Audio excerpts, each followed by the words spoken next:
আপনারা দেখছেন কলকাতা টিভি, আপনাদের সঙ্গে রয়েছে আমি অঙ্কুর। শুরু করছি সংবাদ সারাদিন। এই মুহূর্তে আমরা সরাসরি চলে যাব ধর্মতলায় বিজেপির সভামঞ্চে, যেখানে ভিক্টোরিয়া হাউসের সামনে বিজেপির সভামঞ্চে ইতিমধ্যে উপস্থিত হয়েছেন কেন্দ্রীয় স্বরাষ্ট্রমন্ত্রী অমিত শাহ। 14 তলা পর্যন্ত আওয়াজ পৌঁছানো যায়। দু হাত তুলে বলুন ভারত মাতা কি, ভারত মাতা কি। মহান দেশের মহান নেতা নরেন্দ্র মোদী, নরেন্দ্র মোদী, জেপি নাড্ডা, অমিত শাহ, অমিত শাহ, ভারত মাতা কি। মঞ্চে উপবিষ্ট সম্মানীয় গৃহমন্ত্রী মাননীয় শ্রী অমিত শাহ মহাশয়, উপস্থিত সম্মানীয় বিরোধী দলনেতা মাননীয় শুভেন্দু অধিকারী মহাশয়, প্রাক্তন সভাপতিগণ দিলীপ ঘোষ, রাহুল সিনহা, তথাগত রায় থেকে শুরু করে অন্যান্য সিনিয়র লিডারশিপ, আমি সবার নাম নিতে পারছি না, মাফ করে দেবেন। সম্মানীয় বিধায়ক, সাংসদগণ, সম্মানীয় জেলা সভাপতিগণ, এবং এত বাধার পর এই লক্ষ লক্ষ সংখ্যায় যে বঞ্চিত মানুষেরা এখানে এসেছে, তাদের সকলকে আমি আমার তরফ থেকে গৈরিক অভিনন্দন জানাই, নমস্কার জানাই, প্রণাম জানাই, এবং আমার সংক্ষিপ্ত বক্তব্যে শুধু দু চারটি কথা বলতে চাই। মাননীয় বিরোধী দলনেতা বলেছেন যে অমিত শাহজি অনেক পরিশ্রম করে 5টি রাজ্যে ভোট প্রচার করে এসেছেন, তিনি মূল বক্তা। আমরা সময় নেব না, আমরা 2 মিনিটের মধ্যে শেষ করে দেব।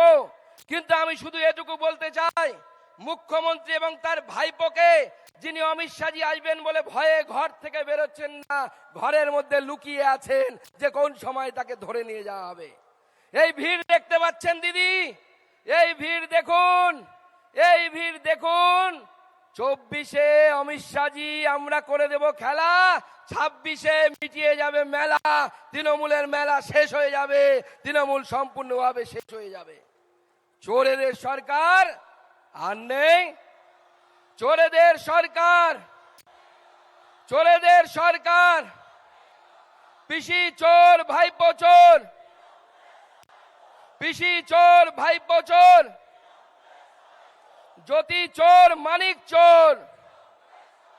বন্ধুগণ, আজকের দিনে আমি আর বক্তব্যকে বাড়ালাম না, শুধু এটুকু বলছি যে পুলিশ প্রশাসন বাধা দিয়েছেন, তাদের চিনে রাখুন। বিজেপির লক্ষ লক্ষ কার্যকর্তা কর্মী এখানে এসেছেন, বাধা পার করে এসেছেন। বিজেপির কর্মীরা আর কোনো বাধা মানবে না। তৃণমূল যে ওষুধ বোঝে, আমরা সেই ওষুধই বোঝাবো, ঝান্ডাও দেব, ডান্ডাও দেব, ঠান্ডা হবে তৃণমূল। তাই বন্ধুগণ, আজকের এই ভিড় সম্পূর্ণভাবে আমাদেরকে প্রমাণ করছে যে এইবার অমিত শাহজি যে লক্ষ্য দিয়ে গেছেন, আমরা 35 পার করব। কি করবো তো, করবো তো। আর এই যে বাঁদিকে, মঞ্চের বাঁদিকে স্টিলের বক্স দেখতে পাচ্ছেন, এই বক্সে এখনো পর্যন্ত 50,000 কমপ্লেন জমা পড়ে গেছে। দিদিমণি বলেছেন না উনি প্রধানমন্ত্রীর কাছে যাবেন সাংসদদেরকে নিয়ে, আমরা এই অভিযোগপত্র নিয়ে মাননীয় প্রধানমন্ত্রীর কাছে জমা দেব, আর দিদির চুরি আমরা বের করে দেব। তাই আজকে অমিত শাহজির সামনে, যিনি কাশ্মীরকে ঠিক করে দিয়েছেন, জম্মু কাশ্মীরকে সোজা করে দিয়েছেন, সেই অমিত শাহজির সামনে আমরা কথা দিচ্ছি, বাংলা টিমের হয়ে, আমরা পশ্চিমবঙ্গ বিজেপির টিমের হয়ে কথা দিচ্ছি যে আগামী লোকসভা নির্বাচনে আমরা 35 পার করে দেখাবো। কি হবে তো বলুন, এইবার 35 পার। আমি বলবো এইবার, আপনারা বলবেন 35 পার। এইবার, এইবার, এইবার। ভারত মাতা কি, ভারত মাতা কি, ভারত মাতা কি। ধন্যবাদ। ধন্যবাদ মাননীয় সুকান্ত মজুমদার মহাশয়কে। এরপরে যাকে আপনারা এতক্ষণ ধরে ধৈর্য ধরে বসে আছেন, দাঁড়িয়ে আছেন দূর দূরান্ত থেকে শোনার জন্য, রাত রাত জেগে বিভিন্ন জায়গা থেকে এসেছেন, সেই ভারত সরকারের যশস্বী মন্ত্রী মাননীয় অমিত শাহজি, তাকে আমি অনুরোধ করছি বক্তব্য রাখার জন্য। আমি সকলকে অনুরোধ করব, সবাইকে কি করতালি দিয়ে মাননীয় গৃহমন্ত্রীজিকে স্বাগত করার জন্য। স্বাগতম।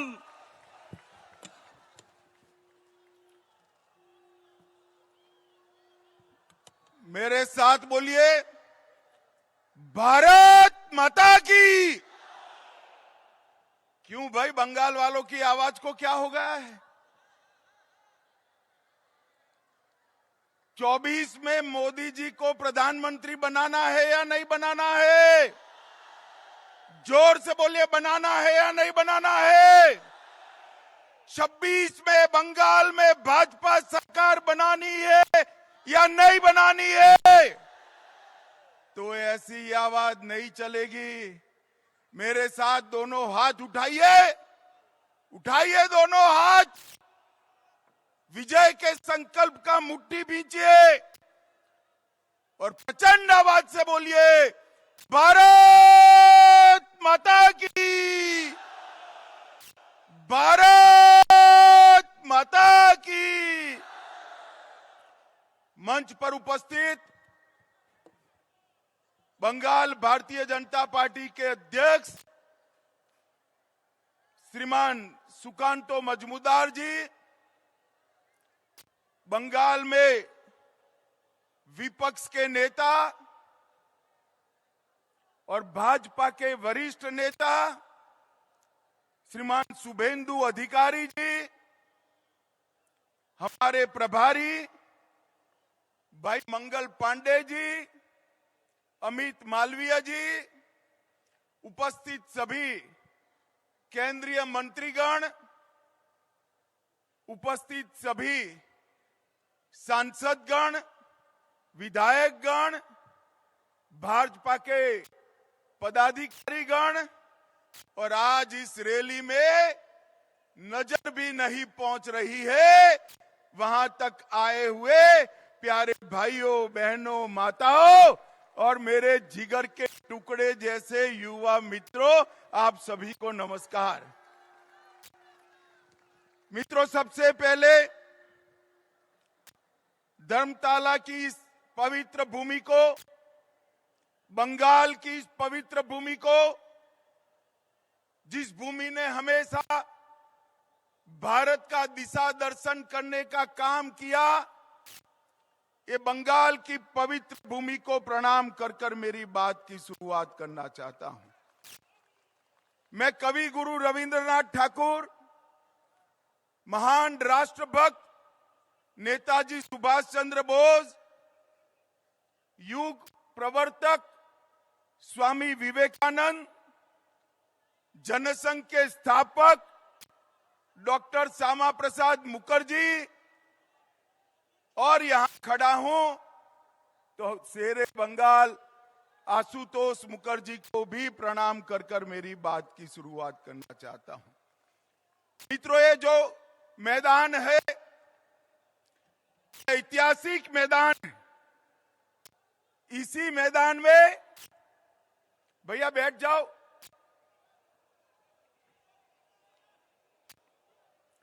इसी मैदान में सोहरावर्दी ने डायरेक्ट एक्शन का कॉल दिया था और यहीं पर महान गोपाल मुखर्जी ने इसका सामना करने का कॉल दिया था।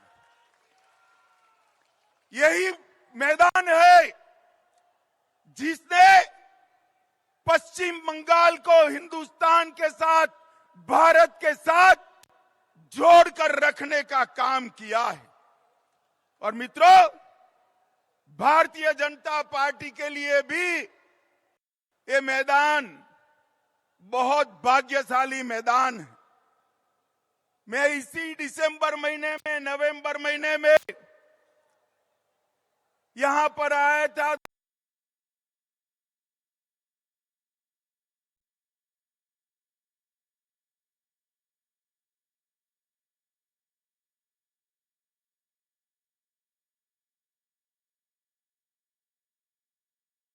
की धन्यवाद करना चाहता हूं कि आज बंगाल में 18 लोकसभा सीटें और 77 विधानसभा सीटें देकर बंगाल की जनता ने तय कर दिया है कि यहां पर अगली सरकार भारतीय जनता पार्टी की सरकार बनने वाली है।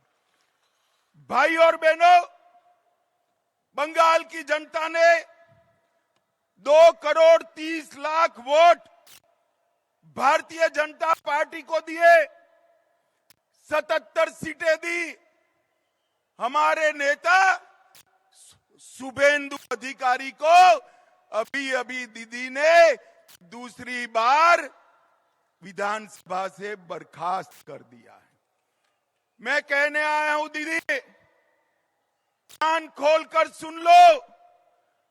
शुभेंदु जी को आप विधानसभा के बाहर तो निकाल सकती हो, परंतु बंगाल की जनता को चुप नहीं कर सकती।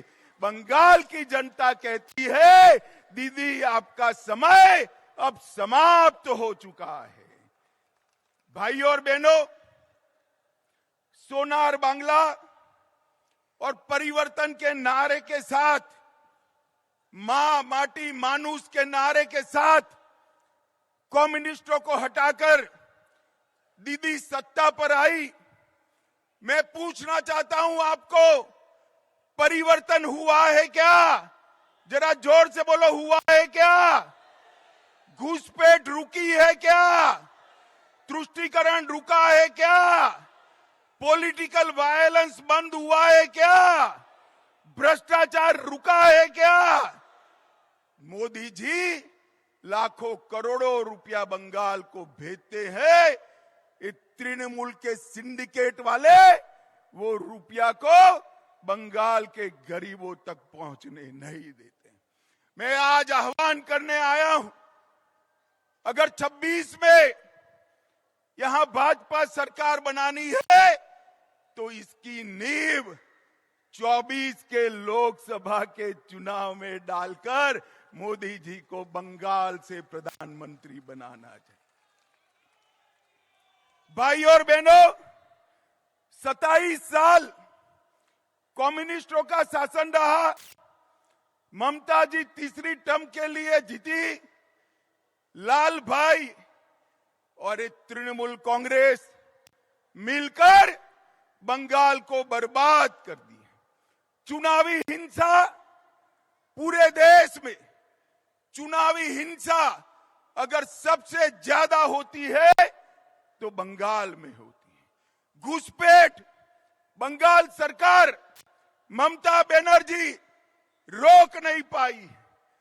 जो ममता बनर्जी कभी घुसपैठियों के लिए पार्लियामेंट चलने नहीं देती थी, वो ममता बनर्जी आज घुसपैठियों को खुलेआम वोटर कार्ड और आधार कार्ड बंट रहे हैं, वो चुप बैठी है। कट मनी से पूरी बंगाल की जनता परेशान, सिंडिकेट की उगाही से पूरी बंगाल की जनता परेशान। और जिस बंगाल में कभी सुबह सुबह रविंद्र संगीत सुनाई पड़ता था, वो बंगाल आज बम धमाकों से गूंज रहा है। मित्रों, बम धमाकों से गूंज रहा है। पूरे देश में गरीबी कम हो रही है, मगर बंगाल में गरीबी कम होने का नाम नहीं देती। भ्रष्टाचार चरम सीमा पर है। मैं बाद में बात करूंगा, मगर मैं आपको बताने आया हूं भाइयों, मैं गुजरात से आता हूं।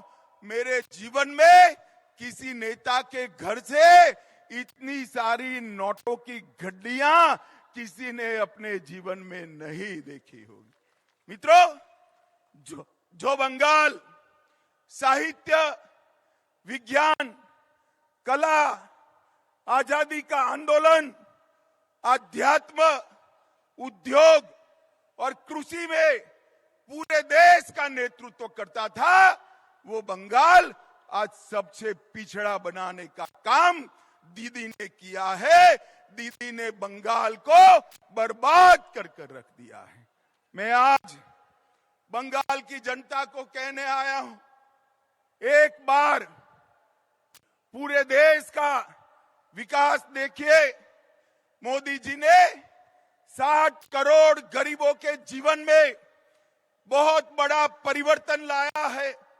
उनको घर दिया, शौचालय दिया, गैस दिया, पीने का पानी दिया, मुफ्त में अनाज दिया, साथ में शौचालय के साथ साथ 5 लाख तक की स्वास्थ्य की सारी सुविधाएं दी और पूरे देश को कोरोना का दोनों टीका लगाने का काम भी नरेंद्र मोदी जी ने किया। पूरे देश में आतंकवाद को मोदी जी ने समाप्त किया है। मुझे बताओ भाइयों बहनों, ये कश्मीर जो है हमारा है या नहीं है? जोर से बोलो, है या नहीं है? जिस कश्मीर के लिए जिस धारा 370 को हटाने के लिए बंगाल के सपूत श्यामा प्रसाद जी ने बलिदान दिया था, वो धारा 370 को मोदी जी ने समाप्त कर दिया। वामपंथी उग्रवाद को नकेल कसकर समाप्त करने का काम मोदी जी ने किया। भारत के तिरंगे को चंद्रयान के माध्यम से चंद्र पर पहुंचाने का काम नरेंद्र मोदी जी ने किया। नई संसद बनाई और देश के अर्थतंत्र को 11 नंबर से 5वें नंबर पर लाने का काम नरेंद्र मोदी जी ने किया है। और मुझे बताओ बंगाल वालों, अयोध्या में राम मंदिर बनना चाहिए या नहीं बनना चाहिए? दूर तक जोर से बोलो, बनना चाहिए या नहीं बनना चाहिए? एक कांग्रेस पार्टी और ममता बनर्जी सभी लोग इकट्ठा होकर राम मंदिर को रोक कर रखे थे। मोदी जी ने 2019 में इसका भूमि पूजन किया और 22 जनवरी 2024 को मोदी जी इसका प्राण प्रतिष्ठा करने वाले हैं।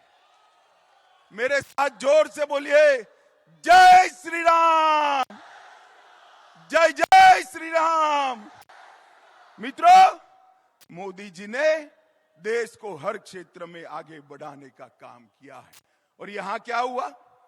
राजनीतिक हत्याएं लगभग 212 भाजपा कार्यकर्ताओं की हत्या हुई।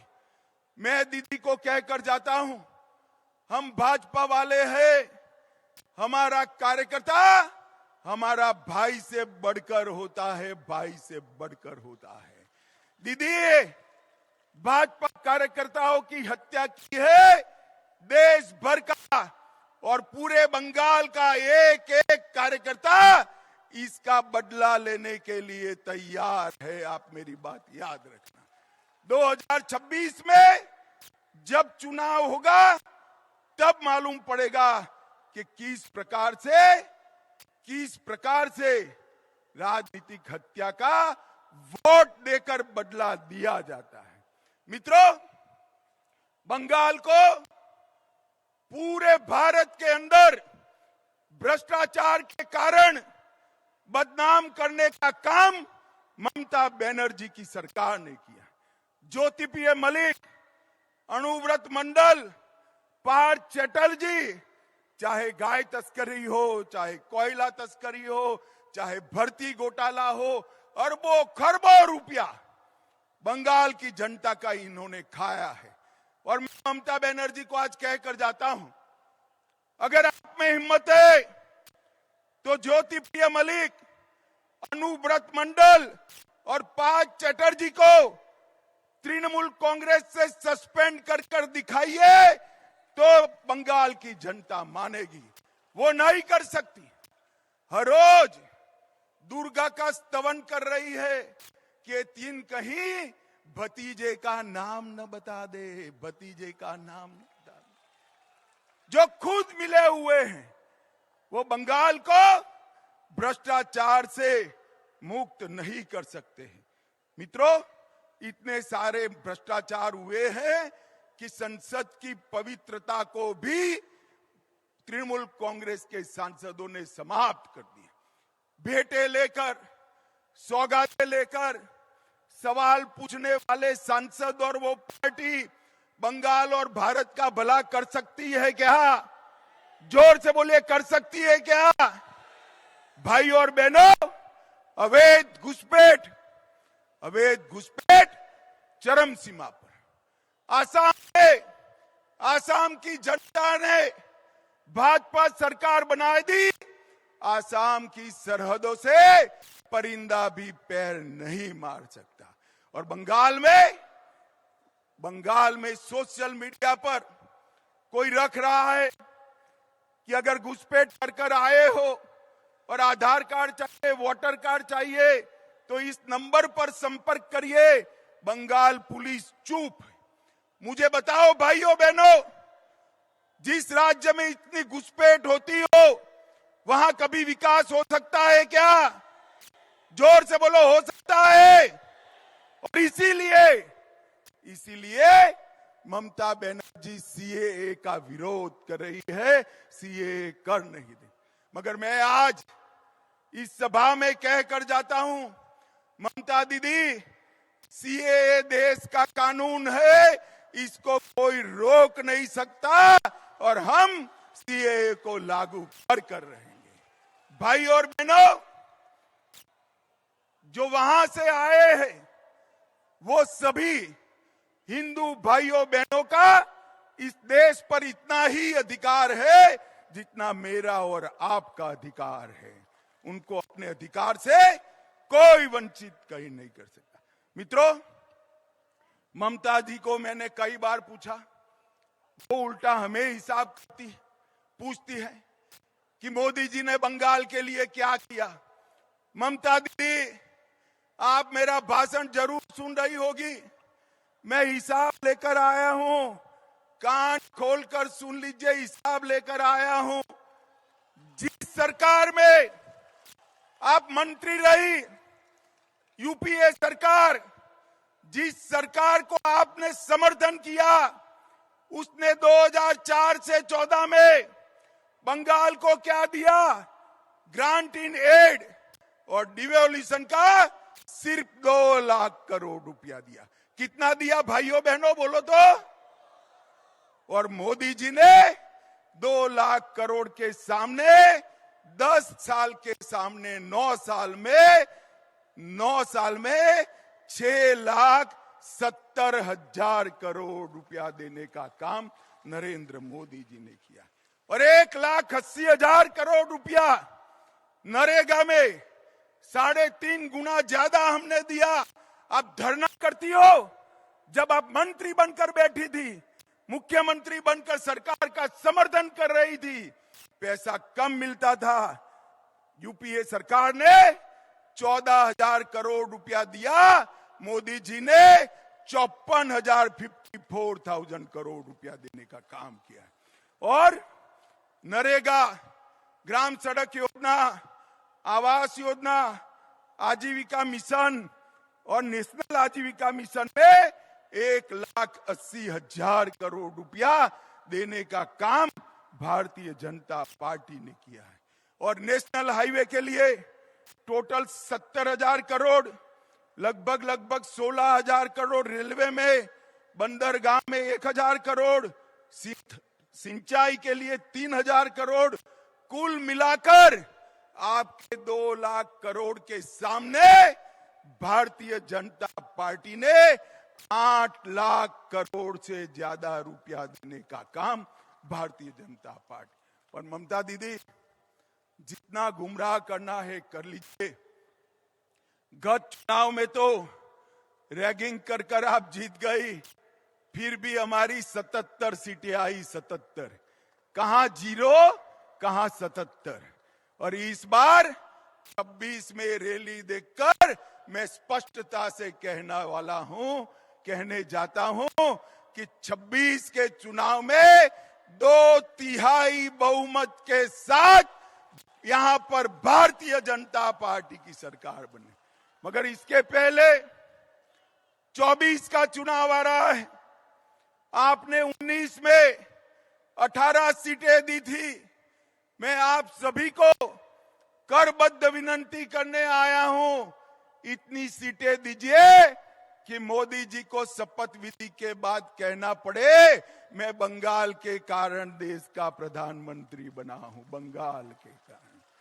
भाई और बहनों, बंगाल का भला ये भ्रष्टाचारी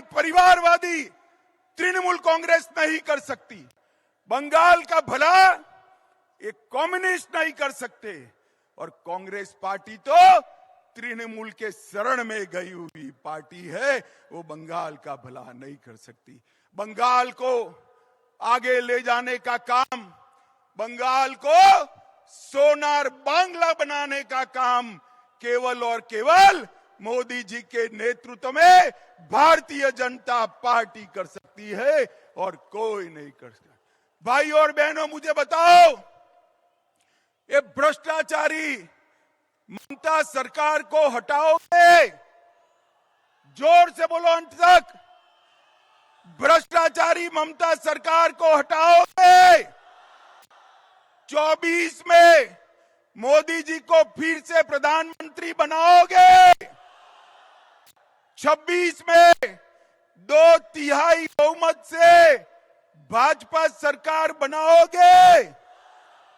घुसपैठ रोकनी है, जोर से बोलिए, घुसपैठ रोकनी है, सीए लाना है, भ्रष्टाचार रोकना है, सीमाएं सुरक्षित करनी है, बंगाल के गरीब का विकास करना है, बंगाल की अस्मिता वापिस लानी है।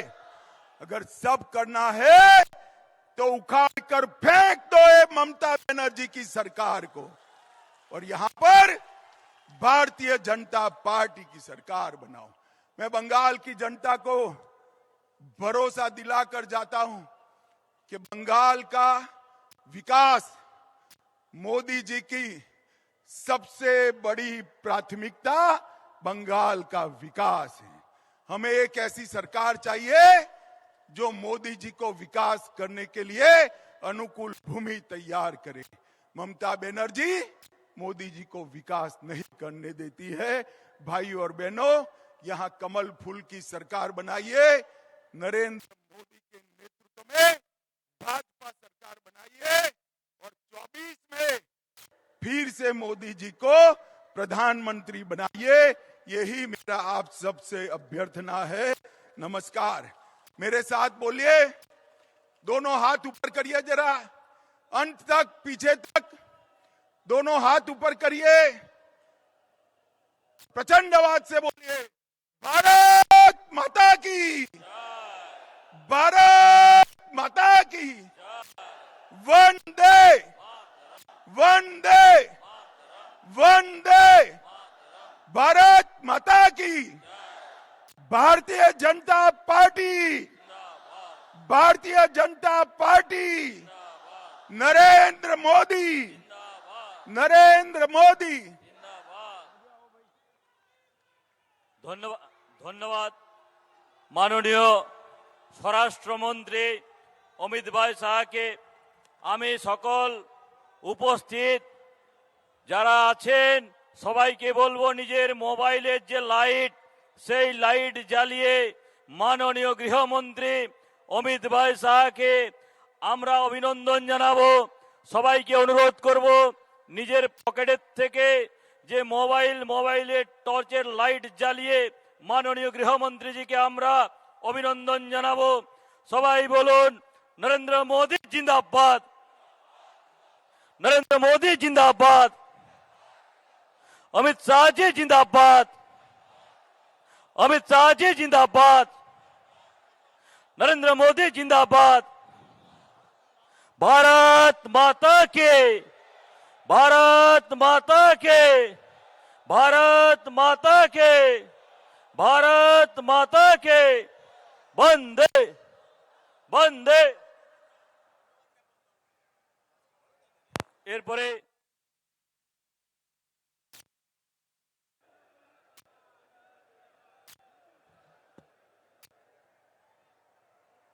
হ্যালো,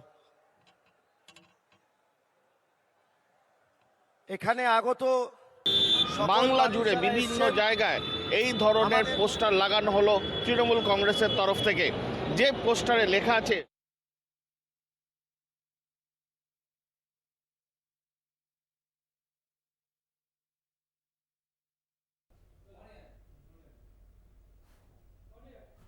আপনারা দেখলেন বিজেপির ধর্মতলায় যে সভা ছিল, সেই প্রতিবাদ সভায় সর্বশেষ এবং প্রধান বক্তা ছিলেন কেন্দ্রীয় স্বরাষ্ট্রমন্ত্রী অমিত শাহ।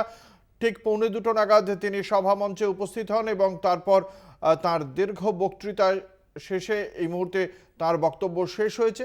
বিজেপির কর্মী সমর্থকরা এবার ধর্মতলা সভামঞ্চ থেকে ধীরে ধীরে বেরোচ্ছেন। তার বক্তব্যে আজ বারংবার রাজ্যের শাসক দল তৃণমূল কংগ্রেস, মমতা বন্দ্যোপাধ্যায় সহ আক্রমণ ছিল। তার বক্তব্যে একদিকে যেমন উঠে এসেছে অনুপ্রবেশ, পাশাপাশি তৃণমূল কংগ্রেসের দুর্নীতি এবং একই সঙ্গে চন্দ্রযান থেকে শুরু করে নরেন্দ্র মোদীর যে বিকাশ, সেই বিকাশের বক্তব্যই তুলে ধরেছেন তিনি। 2024-এর লোকসভা নির্বাচনে প্রধানমন্ত্রী হিসেবে নরেন্দ্র মোদীকেই যাতে জয়যুক্ত করে এই বাংলা, সেই আবেদনই রেখেছেন বিজেপি কর্মী সমর্থকদের কাছে কেন্দ্রীয় স্বরাষ্ট্রমন্ত্রী অমিত শাহ।